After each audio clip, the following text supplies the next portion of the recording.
Are we there yet? The meals have been served, pajamas are on, and we're still only 5 hours into making history. Qantas 9 is flying 14,500 kilometres, the first non-stop from Australia to the UK. But this is not the longest flight in the world. Qatar Airways currently holds that record with its Auckland to Doha route. Our Qantas flight ranks second, then Emirates with Dubai Auckland. A new king will be crowned later this year when Singapore Airlines resumes its Singapore to New York flight. At a distance of around 15 to 16,000 kilometres, it'll take 18.5 hours. These ultra-long-haul flights send our sleep patterns into a spiral. Time for Professor Peter Sistuli to prescribe the perfect bedtime. So, Professor, how should I be doing this flight? What time should I aim to sleep? Well, I think the first step is mental preparation about destination time zone. And so I've already set my watch. We land in the morning, therefore I want sleep up until as late as possible. So I would manipulate to try and sleep second half of the flight. But it's not easy. No. Took off at 7, halfway through would be 8 hours. That's 7, 8, 9, 10, 11, 12, 1, 2. Around 2 or 3 o'clock in the morning I should be sleeping.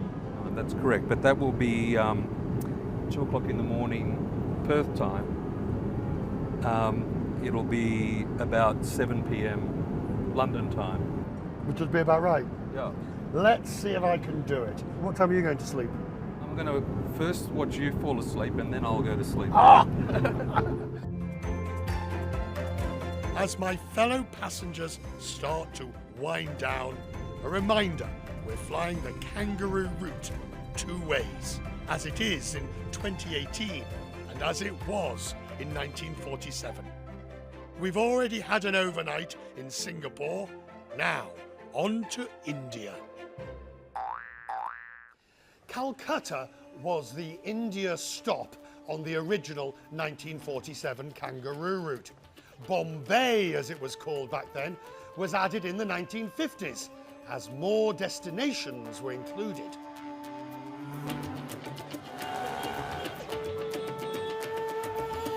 And what a destination Bombay was.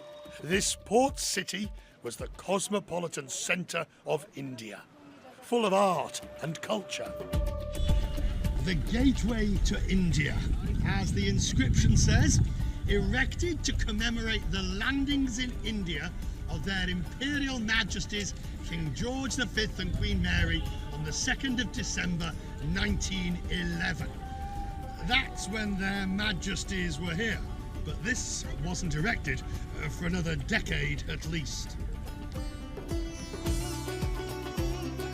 1924 to be exact, along the waterfront, welcoming travellers.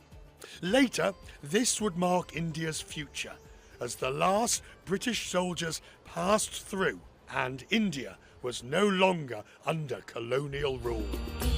Just yards beyond the gateway is the iconic Taj Mahal Palace Hotel.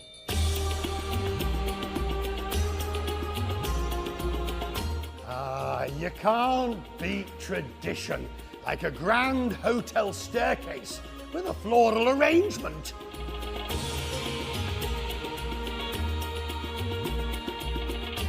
During the time of the original Kangaroo route, the Taj would have hosted the who's who of Indian society. And today, I'm looking to tap in to some of that nostalgia. The hotel has created its 1947 Independence menu, and for that, I'll require some excellent company. Naresh Fernandez has written several books about the city's history, including his latest, The Taj Mahal Foxtrot. In the 1940s, there was this great groundswell of optimism underlaid with anxiety about what was coming. At the Taj on August the 14th, 1947, this hotel was filled with people of all classes celebrating Independence Day. If you were somebody in this part of India, you were at the Taj that night. You were at the Taj and you were outside the Taj, and there were huge crowds outside of ordinary people. And then the Taj decided to throw open its doors so everybody could come in.